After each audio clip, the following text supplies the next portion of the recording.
नमस्ते मेरे प्यारे बच्चों। आज दादी तुम्हें कोई परी की कहानी नहीं, बल्कि एक ऐसे राजा की कहानी सुनाने जा रही है जिसे लगता था कि वह भगवान से भी बड़ा कारीगर है। बहुत समय पहले एक शहर था जिसका नाम था लोहागढ़। वहाँ राजा विक्रम राज करता था। राजा को मशीनों से बहुत प्यार था, लेकिन उसे कुदरत बिल्कुल पसंद नहीं थी।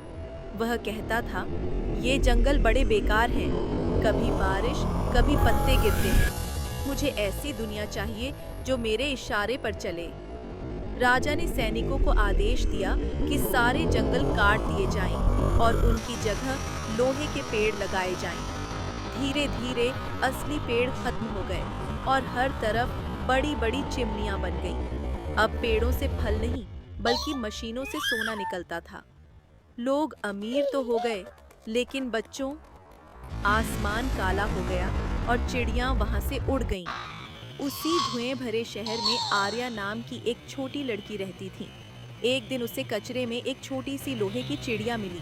वह टूटी हुई थी, लेकिन उसके पंख पर एक असली हरा पंख लगा हुआ था। आर्या ने उस चिड़िया को ठीक किया। जैसे ही उसने चाबी घुमाई, चिड़िया की आंखों से रोशनी निकली और एक नक्शा दिखा। वह नक्शा था प्राचीन पर्वत का, जहाँ कुदरत का आखिरी प्राण बीज छुपा था।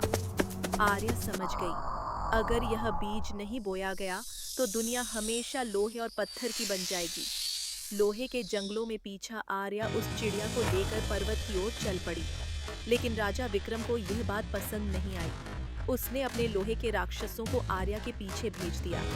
भारी मशीनों की आवाज से जमीन कांपने लगी। आर्या लोहे के जंगलों से गुजरी। वहां की हवा जहरीली थी और सांस लेना मुश्किल था।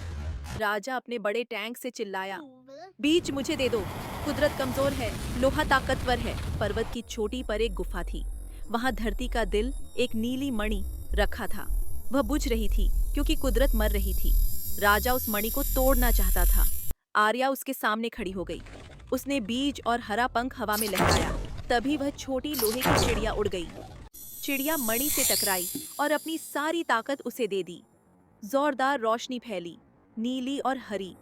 नई शुरुआत और दादी का संदेश। जहां जहां वह रोशनी गई, लोहा फिर से लकड़ी बन गया। चिमनियों पर बेलें चढ़ गईं। राजा का सोने का सिंहासन हरी घास बन गया। आसमान साफ हुआ और सूरज की रोशनी लौटी। राजा ने पहली बार एक असली फूल को खिलते देखा और समझ गया, जो सुकून कुदरत देती है, वो सोना नहीं दे सकता। आर्या ने प्राण बीज मिट्टी में बो दिया और एक नया जंगल उगाया।